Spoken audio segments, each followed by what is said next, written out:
Olá, o vídeo de hoje é sobre atendimento individual e olhar além do indivíduo. Então, quando a gente pensa em psicologia e atendimento individual, é muito comum que a gente acabe focando nos elementos intrapsíquicos, ou seja, desejos. Em psicanálise, a gente vai falar também das pulsões, traumas, as vivências daquela pessoa, mas entendendo da seguinte forma: as vivências da pessoa na perspectiva dela, ou seja, como ela internalizou aquelas vivências, a forma dela de enxergar aquelas vivências. Isso está completamente adequado, é muito válido que a gente faça isso, mas a minha proposta é que a gente amplie um pouco.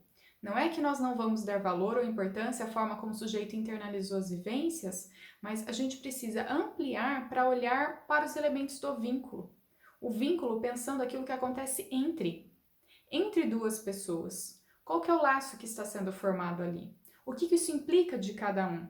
O que é esperado de cada um? Se a gente for pensar no componente familiar, o que se espera daquele sujeito dentro da família dele?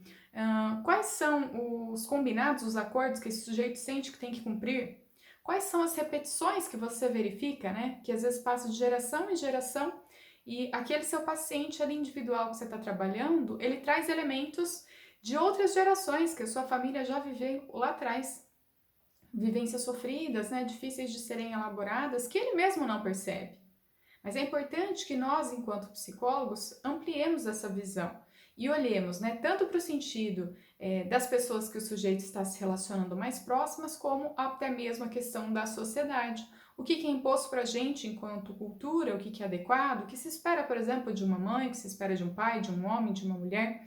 Todos esses elementos também fortalecem e influenciam as vivências desse sujeito individual que você está atendendo e a forma como ele vivencia todas essas experiências e os sentimentos que ele vai apresentar.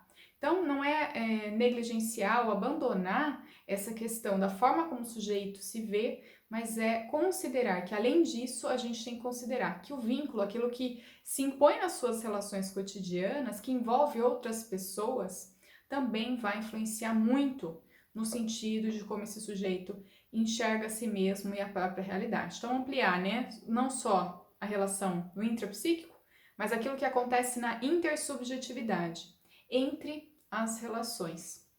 E aí, né, acho que a gente, considerando esse olhar, essa perspectiva, a gente pode ampliar muito o nosso trabalho e começar a perceber que tem coisas às vezes que vai além do que o próprio sujeito percebe de outras gerações, mas que influenciam muito a sua vida hoje, que isso pode ser fundamental para ajudar a compreensão desse caso.